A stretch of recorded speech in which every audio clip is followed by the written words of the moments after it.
honored us this morning. Thank you very much, Mayor from Umhlanga for being here. And you can see I'm getting old, and that's why I didn't stand for re-election. So I need these glasses. Sebelo Gwala from SALGA KZN, thank you very much for being here. Dr. Mal Reddy, representing School of Public Administration at DUT, thank you for being here. Dr. Nati Kenya, representing UKZN Graduate School of Business, we're very happy to have you here. Provincial CFOs, municipal CFOs, our sponsors, speakers, and a dear friend of mine that I saw walking in, Raj Mudli. Thank you all for coming. I'm very pleased with the turnout this morning, and it's only a pleasure being here. You know, we always lament about how we spend our time. I've got a very busy office, and when I look at both Yogita and Lungile here, both people head our accounting division, and I'm so glad to see them relaxed, not working. And Lungile, Yogita, put your laptop on. Because it's you know, I was at GFOE conference courtesy of CIGFARO earlier this year, and what was amazing was about the conference. It was very different, and we're going to try and really steal some of those ideas at the national conference. So let me do an opening bid for the national conference that will be held in October, from the 7th to the 10th of October at Empress Palace, and you'll see a totally different format. You know, we're so used to people coming and talking for 40, 45 minutes, and quite frankly, my concentration doesn't last more than 5 or 10 minutes. So what we've done this time is we followed the USA, and we actually, I don't follow everything they do, I'm not a Trump follower, by the way. So we followed that format, and what we're going to have is panel discussions on most of the topics. So you'll see there's panels put together for practically every area, and that way we actually just get one person's perspective, get a range of perspectives on a particular topic. So I think you're going to find that very exciting, and you're going to find that very rewarding. I certainly believe people shouldn't be here if it's not adding value to their work. So I've never attended, I don't attend conferences generally, and no disrespect to any conference when I was in the room, unless I believe I'm going to learn something. And I believe that I learn every time I go, because you've got to be very careful. So those SECA members in the room that have not signed up for CIGFARO yet, I'm appealing to you, and those that are not yet CIGFARO members, no matter who you are, we're appealing to you, because by the time we finish these next 2 days, you'd appreciate the value add we're going to be bringing. And before I forget it, we just say the professionalization framework is on the go. We're meeting with 3 ministers. We're meeting with the Minister of National Treasury, we're meeting with the Minister of COPTA and of Public Enterprises, and that will be done in the next month or 2, and we hope that by the time we get to conference, we will be able to launch for you a new professional framework. Now, those of you know the history of Info and CIGFARO, you know that you couldn't practice as a municipal finance officer if you wanted to just member. And that's what we get. So you'll be proudly able to actually brand yourself only if, and only make yourself eligible if you are a CIGFARO registered members. So colleagues, and the professionalization framework is very simple. It's totally aligned to your current professional status, and all of the requirements that National Treasury have for minimum competency are aligned, but we just want to create that professional code. And I think it's very relevant that we're speaking to leaders about that. Emmanuel tells me there's quite a few CFOs in the house, and I'm very glad that you've managed to come through. I hope that you subscribe to very well reports. I subscribe to clean administration. A very big difference, because I think the way audit reports are interpreted leaves much to be desired. With the ages in the room, please pardon me. I think my lovely coastal fellow city, Cape Town, is a typical example of clean audits and what is hidden behind that. So, and I say that without fear of contradiction. So colleagues, let me stick to my topic before I get to, but let me just say this. Emmanuel, you had to make me respond, right? Where did Emmanuel come from? Itikweli, yeah? So, no problem. As long as you're carrying the flag, it's fine. We'll remind you throughout your career, and yes, I'm going to be here for at least another 23 years. I will leave when I'm about 80 or so, and I will constantly be monitoring your progress. You made excellent progress, but please, I know Ilembe is a lovely place, but without Itikweli, there will be no KZN. I can give you some stats to prove that. No, it's okay. We've got 2/3 of the population. We've got at least 60% of the GDP. So I'll go no further. So let's leave it at that. But I think Ilembe has done it well, and Emmanuel, for all that you're doing for them, I hope they appreciate you. We certainly appreciate you. So colleagues, this topic I think about, is this up? I'm not one of these speakers that can come up here and talk. If I were it, I wouldn't be working for the same municipal for 38 years. And why I've worked there for 38 years is I don't think anyone else would have employed me. So I just got stuck. So nothing great about being there. But colleagues, I think if you look at this event, effective leadership amidst financial crisis, it's very apt and relevant. I think certainly if you look at the issue of what we're going through right now, it's not even technically that we're in recession, we are in recession. 2 consecutive quarters of negative growth clearly indicates that we're in a recession environment. And the question is, what are you going to be doing about that? As CFOs, both in the province, at a local level, and a lot of you will lament and say the budget has been fixed, we've got to deal with it. The reality is our collections are not going to come through. This climate is going to affect collection rates, and throughout, eThekwini has led collection rates for the past 3 years or so. Am I right, Kani? 3 years, we've been the highest. PwC certainly rated us the highest. National Treasury stats indicate that. And we're running out of ideas, to be quite frank. We're running out of ideas in terms of having a very robust credit control policy. I've spent a lot of time with our team saying, what else do we look at? Because you can only take so much. And the reality is that we're here to provide services. We're nothing but providing services and infrastructure. That's what municipalities are about. So if we start to actually have this issue of lower collection rate, it equals lower service delivery, because you cannot spend more than what you actually have. It's not a very good thing to tell you, but considering the media is not here, I can tell you that even when I look at our financial statements this year at eThekwini, we're not very proud. We noticed that our expenditure went up 8% last year, and our income went up 7%. So there's a 1% differential. Our surplus went down 3%. Now, if as eThekwini we're going through that, and I'm not saying we're the best, but I think amongst the worst, we certainly rank very high. It's fine, I see it as a necessity. But I say to myself, why should I employ a consultant when they've got the same qualifications as I've got, they've got the same degree that I've got? What have they got that I haven't got? It can't be an IQ deficiency, come on guys. And those of you that I employ, and the startling statistics in South Africa right now, it's absolutely frightening. 60% of municipalities are relying on consultants to actually do financial work for them. It's an embarrassment for you, for us as a country, and for CIGFARO. And colleagues, we're going to turn that around. We're going to make sure that we equip you in every area possible. We're going to support you to make sure you can do it on your own. And that's a promise we make to you, a solemn promise. But you've also got to be willing to learn, willing to sacrifice some of your time, and it's about how you spend that time. Effectiveness, the most important commodity, the most important thing in life is not money, it's time. You can get back money, the stocks will go up. You know, earlier this month, I looked at the stock, and I'm getting close to retirement. 2 years to go, I hope I see it, you know, with politics being that it is. Today you're in, tomorrow you're out. I live by the day, I take each day as it comes. And I saw the markets go up 3%, 4%, Kani? And I said, hey, this looks good. And then suddenly you have this financial crisis. You see the rand going above 50. I mean, it's just crazy. The volatility is just frightening in our country. So in this particular financial crisis that we find ourselves with fuel prices, the R500 million that our poor Minister of Energy put up is just going to go so quickly, it's not even going to make a dent. So fuel inflation is being fueled. We saw salary increases well above CPI. So colleagues, we are in a mess. And when you're in a mess like that, it requires prudent measures. It requires leadership, not management.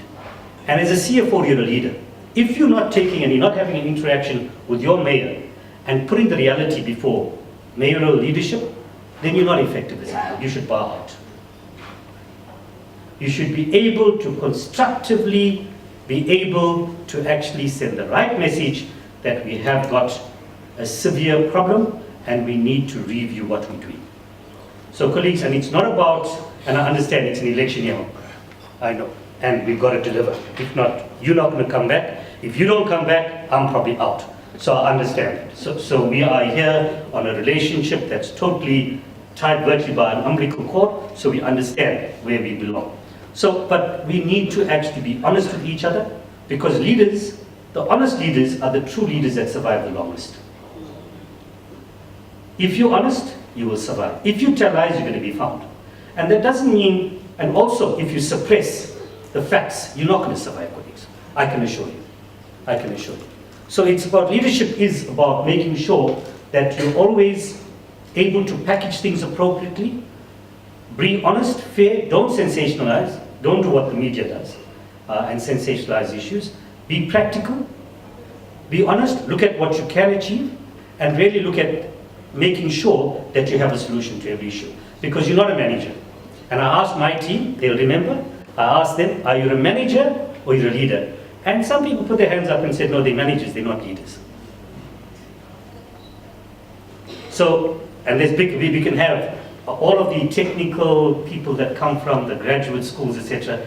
They can help you to define the difference between a manager and a leader. But colleagues, there is a difference. And leaders lead.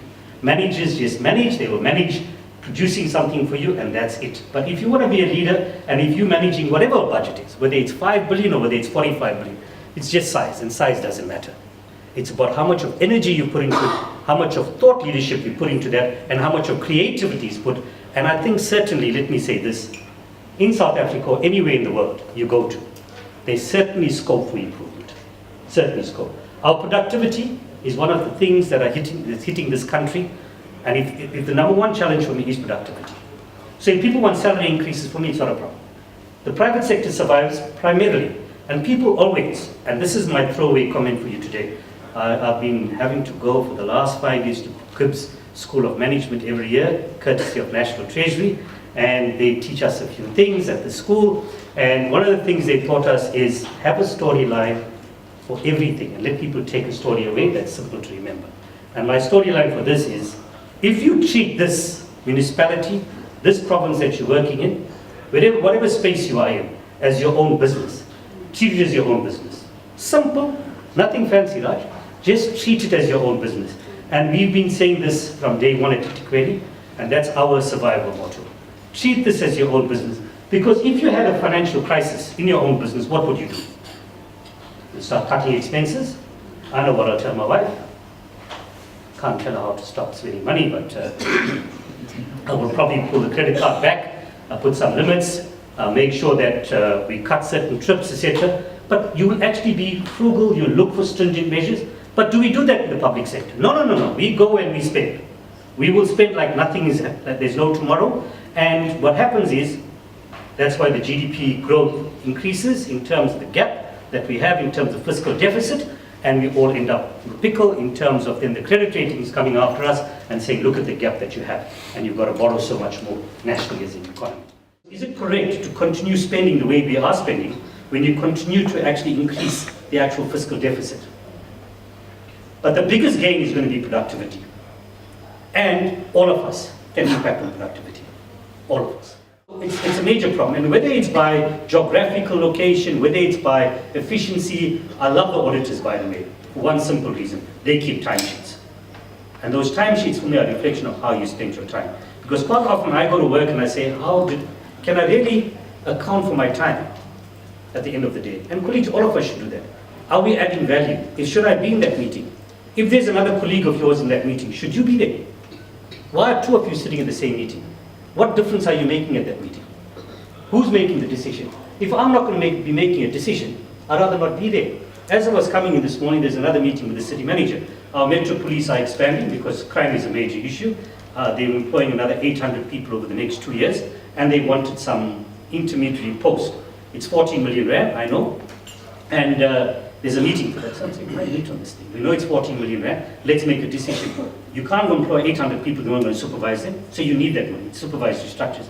So let's say we'll take it, we will actually manage this as effectively as we can, but now I've got 8 people meeting, and they wanted me at the meeting as well. And I said, I'll write you an email, I support this in principle, I know we can't fill the vacancies at one go, so we'll work out how we'll fill it, but it's an essential. But we know that, and then you'll reduce overtime if you bring these people in. So there's lots of ways of addressing it. But the point I'm making is, why do 8 people need to be at that meeting? It's just one example. And think about how often you pull into a meeting with those kind of issues.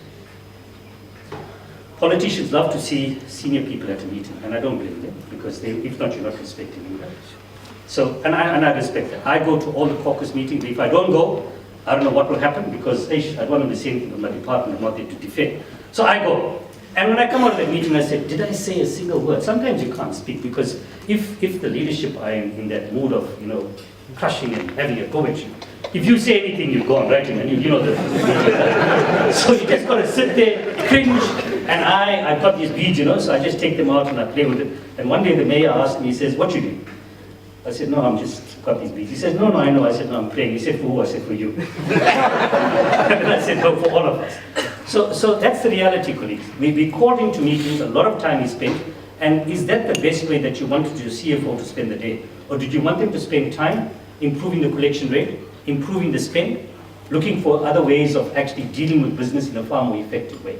So I've dealt with staff. There's only 3 things in the public sector. Everybody makes a big hoo-ha about the public sector. There's only 3 things. The first thing is policies and procedures. The second thing is systems. And the third thing is people. So people is about productivity. Systems, you must have effective systems. Incrementally, you've got to improve those issues. So if you're taking care of productivity, taking care of systems, your policies and procedures, you don't have to do anything. Just copy from one another and take the best. So the public sector is very overrated when it comes to these issues. If you just look at it from a simplistic point of view, if you can't afford systems, incrementally provide for it, look at return on investments, and you'll see it's a different approach.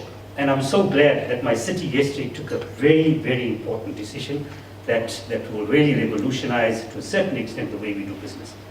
We've been saying that cloud technology is something that we should be moving to. When you start to look at cloud technology, you don't have to just look at data. I know Emmanuel's at this time. So this is what happens, Emmanuel. You call me, I'll go off the topic. But I hope, colleagues, that you find this interesting, because if you can take this and you can replicate 1 or 2 of these ideas, I'm sure it's going to give you a return on investment for being here. But cloud technology is not just about data and clouding that, whether it's Microsoft that you're going to be using or any of the other vendors that are using it. It's about the fact that you don't have to look at hardware. You don't have to look at paying for software. Again, all of those systems can be actually accessed on cloud technology. So it revolutionizes the way you do your business. We've actually increased our disk space, I don't know how many times, and it's very costly. So colleagues, think about clouding. National Treasury, you've got a transversal contract, so I'm not punting anything. And if you can access, you'll be able to access that, I know for a fact. We access that. It's a big issue. So colleagues, think about it. Systems are not as expensive as they're made out to be. If you can get cloud, if you can use cloud technology with it, you can start with simple things like your emails, etc. And I think it's going to really revolutionize the way we do business. So we should be moving. I think I've covered the issue of fiscal discipline being the key. Don't spend what you don't have, cut your cloth according to your size, and always be conservative. I think politicians don't like us for this, but I'm not asking to build fat into the budget, but you should actually be able to actually take care of fluctuations. It's what they call contingencies, and you should be able to actually, any reasonable CFO should be able to take care of reasonable contingencies that do come in and be able to reprioritize. On budgeting, yesterday we had another very good discussion. And we make a big hoo-ha about budgeting. And I've always maintained that I've told our budget office, we start to fight about the budget, etc. Yet if you went on a program-based budget, if you take your IDP, take your 5 programs that you're going to fund, and you allocate funds upfront, you tell the politicians, we don't want to know about projects. We want to know about what programs you want to support, and tell us how you prioritize these programs. And put a percentage split to those programs upfront. The projects can follow. Takes all this fighting that goes on. You spend hours going to each subcommittee fighting, and who should prioritize these projects? Not you, politicians. What is a budget at the end of the day? It's a political mandate to deliver services. That's what it is about. It's a plan to execute. When they finish with the budget, you should be just implementing it. We want to prioritize for politicians in the wrong space. You should be able to actually very easily articulate some of the key issues. I mean, you've got to prioritize maintenance, return on investment issues, all that's there. But just think about it. We over-dramatize budgeting, and it must change. And this process can't be business as usual. Finance, in terms of the cash flow monitoring, colleagues, if that cash flow is less than 60 to 90 days, then you're not a CFO. Because if you are budgeting less than 30 days cash on hand, then there's something drastically wrong. Because if people didn't pay, if your bills didn't go out in time, think when that happens, what happens to you? And we had the crisis. It's not that eThekwini has come through a well presented situation. I remember about 12 years ago, actually maybe less, about probably 10 years ago, we were in a major financial pickle. Our cash reserves dropped to less than 30 days cash on hand. I don't know if were you with us or not, so you could come and see you turned it around. Okay? So it was less than 30 days that we had cash on hand. And we took a conscious decision that a credit rating is critical to our survival because it gives you the independence, it will give you the opportunity to go to the borrowing market, and you've got to look at those issues. So we took a conscious decision that we're going to steadily improve our days cash on hand. And you'll remember those days. We put austerity measures in place, and may I just close your ears. We duck every year a small amount in the budget, and it was called the contingency sum, and we actually use that at the end of each year to bolster our surplus to ensure that we have a surplus. We also, on our collection rates, as opposed to striving for 95%, we knew we would achieve 100% odd, so we budget for 95%, and the other extra 5% we also brought in. Now, people could have spent that money, but where would we have been to? But at the end of the day, we must not forget, we should not be keeping that money unutilized, because at the end of the day, it's about communities. I do understand that not a single municipality can come and that's sitting here today in this room can tell me they've got 100% service delivery. Not a single. I promise you there will be gaps. If you've got 100% water coverage, you've got 100% sewer coverage, tell me there's 100% human settlements coverage and people living in reasonable. We've got the most number of people living in informal settlements. My city tops that. We've got 800,000 households, 400,000 live in informal settlements, and 400,000 live in formal houses. Of that, 300,000 pay. So you've got 500,000 not paying a cent towards rates. And that cannot continue. And that is why growth of the economy is critical for our survival. Borrowings as well is critical. You've got to be very careful when you borrow under these particular circumstances. You know, my balance sheet is not looking very clever because last year, if you remember, the market suddenly took a dive with all the funny things that were going on at the national level. The markets were just crazy. So we were supposed to have drawn on a loan from Nedbank, and they were very kind to us. That billion rand they allowed us to take in July. We saved 60 basis points, and if you translate that over the life of the loan, we saved something like 80 to 90 million rand, which was a sizable amount of money. But if you look at my cash flow, it ran down to, 73 days or something, when it could have been a lot more. So colleagues, you know, I understand the need to borrow, and when we borrow, but please watch the markets. During these times, markets are very volatile, so watch when you borrow. That gearing ratio, 45%, being the norm by National Treasury, we're sitting at about 23% right now. So there's a lot of scope to borrow, but the issue for me is, can we really afford to put that borrowing onto tariffs or onto rates? And already we're above CPI. So the answer is an emphatic no, but we understand the gap in delivery of services. It can come through improved productivity and how we actually get more bang for our buck. And I was serving SCM for later, and I'll cover that. So I think on the revenue side, I've covered most of the things that I want to tell you, but one of the things that we're missing, and I can say this without fear of contradiction, you know, I've been under a lot of attack in the media for, and those of you that live in KZN and get access to the media, you'll see that Kumar is synonymous with revenue management, RMS. Let me tell you, it's the best system, and I say it without fear of contradiction. We've got revenue completeness for the first time in the history of our city, and I challenge any city that's using a revenue management system to come and benchmark against our system to see what we have. We even took SAP, and I've got no fear of mentioning SAP, because we've compared it to Cape Town, etc. We can actually, we've got a GIS for every property, GIS key. We're able to link every service to a property, which we never had before, and it's just unbelievable what we're able to do. So on completeness of revenue, we're now able to look at a property and say, okay, we're charging you for rates, why aren't we charging you for water? Or for that matter, electricity. So there's total completeness in the system. Even where we're vending prepaid electricity, an important stat on prepaid electricity is that we have 875,000, roughly looking, people using electricity in eThekwini, and at least over 400,000 of those on prepaid electricity. And prepaid is the way to go. The other issue that I would really recommend is that we look at smart meters, and smart metering return on investment provided there's a business case. Don't go and change a conventional meter to a smart meter in the first year. That doesn't make sense. Come up with a replacement strategy, look at the return on investment. You don't have to have meter readers. You've got a whole lot of benefits allied to that. Both water and electricity can be on the same meter reading device if you're going smart. So there's some fantastic returns, colleagues, that we can look at.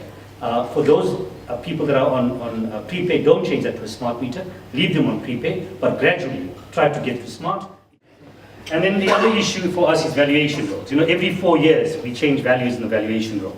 And colleagues, we can do better. I've asked my team to look at the fact that whether we can actually bring that valuation role to within 2 years. We had a CFO discussion last week sometime, and most of the cities were there, Johannesburg, Cape Town, Tshwane, and they all agreed if we can do it within 2 years, considering volatility in the market, we'd be able to capture, a bad word capture, considering what's going on right now, we'd be able to capture those values far quicker and get a far better return from the municipal perspective in terms of the rates that we could generate. So think about it. The issue for us then from a provincial perspective is that the Valuation Appeals Board need to be virtually full-time.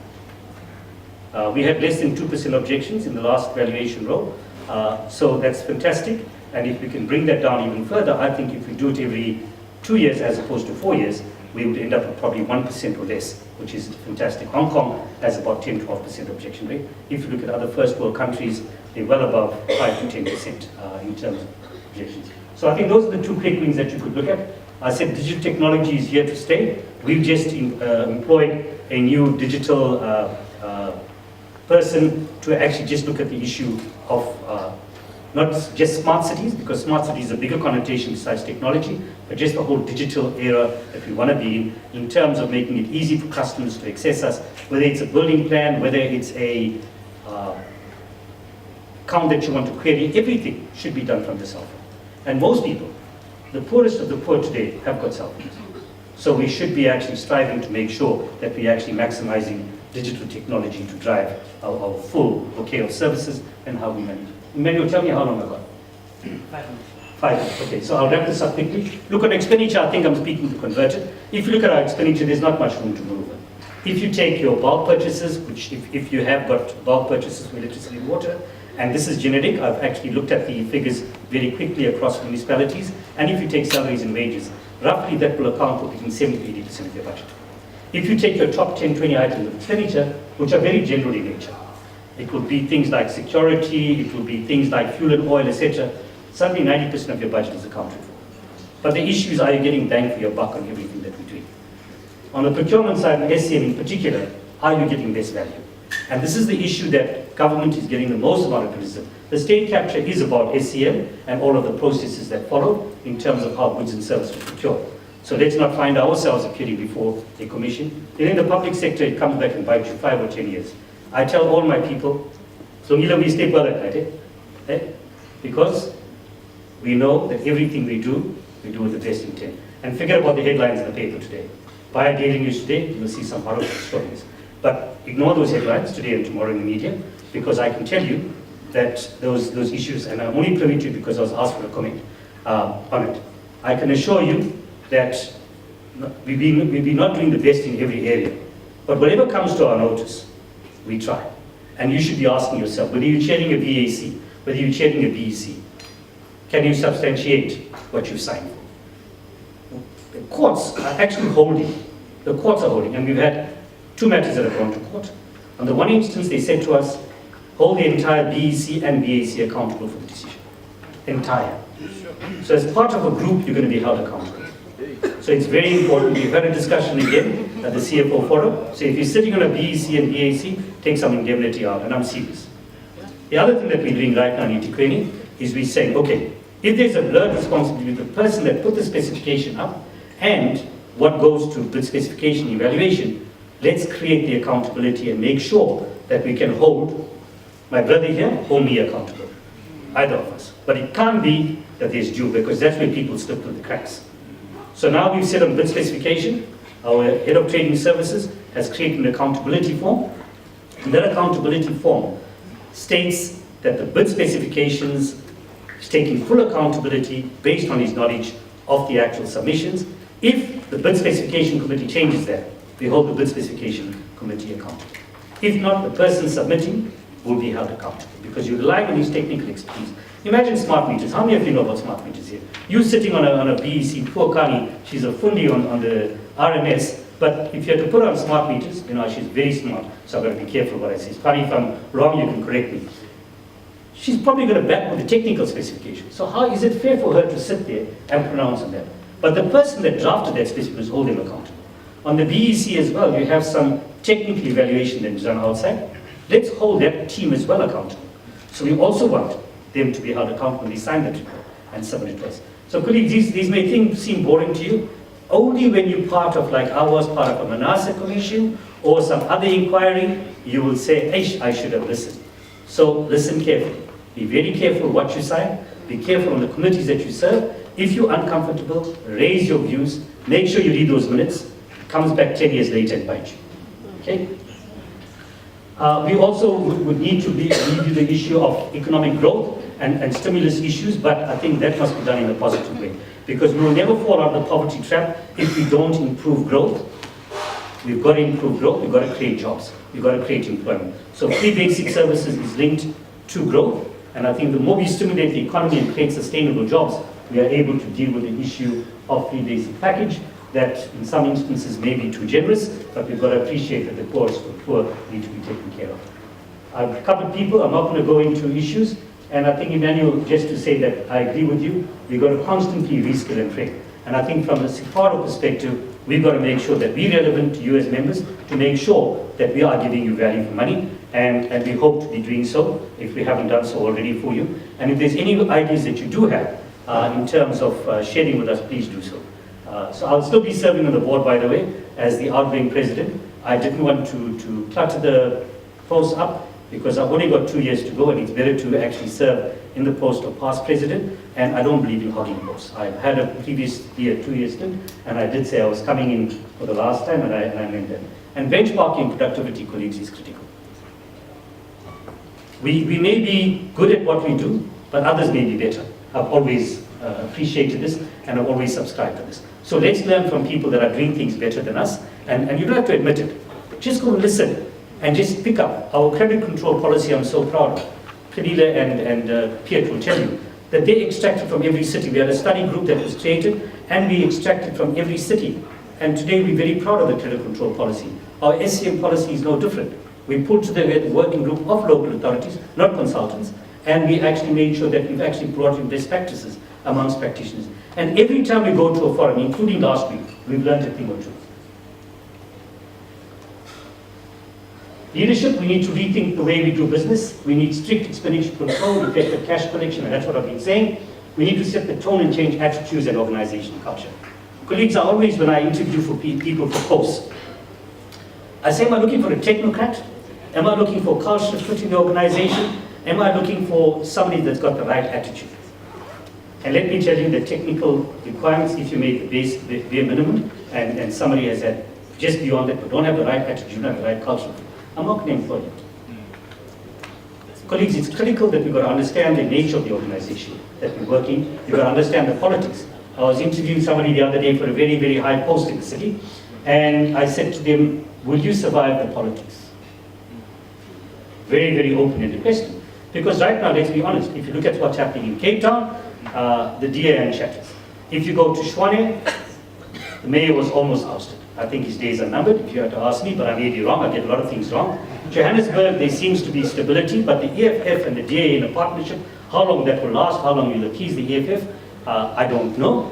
And if you look at eThekwini, we've got our own challenges in terms of, even within the ANC, we do know there are factions, etc. So I'm saying, colleagues, throughout local government, it's a difficult space to be in, but it should not affect you. If you're doing your work well, continue to do it well. Don't make yourself indispensable, but make yourself in a position that you're able to serve effectively without fear of favor. That's the big issue. Without fear of favor, you treat indifferently, you actually make sure that the factitious issues of the factions don't get to you, and that you deal with the facts of the matter, and you actually serve. And the last thing is your loyalty. If you don't have loyalty in the space, you should be not. The politicians will find you. The other foxes, we're the hedgehogs. They are smarter than us, always. You think you're smarter than them, you're not.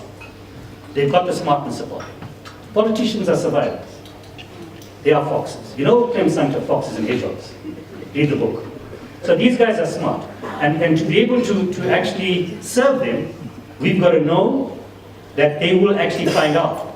Don't let them find out that you've not been loyal to them, that you've not been honest to them, that you've anyway been disrespectful behind their backs, because they are the elected people. That's what you're about. If you don't like it, don't be here, find another job. And people think that this job that they do, they owe somebody by being there. They don't know it. I was at a talk by, really, I forget the guy's name. Our skills unit had a speaker. And he said to us, for every one of you in this room, and I'm saying it to you with no disrespect, including myself, so let me brand myself. He said, for every one of you sitting in this room, if you think that you're the best, there's somebody equally good as out there, or will aspire to being equally good as you, and they're prepared to do their job for half the salary that you're doing it. It made me think. You may not like it. That's what he said. And I've got every reason to believe him. His name is Brown. He's written 4 books. Very, very astute. I'll get his name before I leave. But it's worthwhile buying some of his books. And he's a young African, very dynamic. And I thought it was a very good quote from him. Yeah, I think also what happens in previous economic recessions, we need to learn from that. Because so often we want to reinvent the wheel. There's no reason for us to reinvent anything, colleagues. I'm not asking you not to be innovative, but look at the lessons from other countries, look at the lessons from other cities. We've been in this space before. And it's a matter of relooking those issues, checking those objectives, and just refreshing them and coming up with smarter ways of dealing with them. I think I'm also going to just touch on that. I didn't want to, at our conference in October, the theme is going to be about good governance, etc. So I'm not going to take any of my storylines away around state capture. But I've got to tell you, and I hope I didn't already, CIGFARO I can skip because he told me I hadn't got time. He'll tell you all these stories about adding value and how we intend to change the dynamics. Okay, so this is my last slide. And I'm going to leave you with Patrick Motsepe, what he said. And I was very touched by these words. This is what Patrick Motsepe said at the Madiba's annual lecture that Barack Obama attended. And I thought that was a fascinating lecture that took place. But Patrick Motsepe said, behind every corrupt politician, there is a corrupt businessman. Behind every corrupt politician, there is a corrupt businessman. And I want to add another one. There is a corrupt official. So when I reflect on this thing, who's the worst? It starts with me. The start is with the official. You get to a businessman, you get to a politician. So we are corrupt. Politicians are not corrupt. I'm going to leave you with that thought. And please, thank you very much for listening to me. I know I've deviated from the topic a little bit. I think of this stage in my career where I'm not looking for any promotion, I can take a bit of poetic license. But Emmanuel, don't forget to fly the Itikweni flag. Don't forget where you come from. The last thing about Itikweni, let me say to you. At one stage amongst the 7 metros, there were 5 CFOs, all trained at Itikweni. So colleagues, we welcome you to apply for jobs. We welcome you to come. As a stepping stone to the future, please come. We're too ready to embrace you. We've got plenty of positions open, and just understand that you don't have to go for half the salary. You can come in now for the full salary. Thank you very much.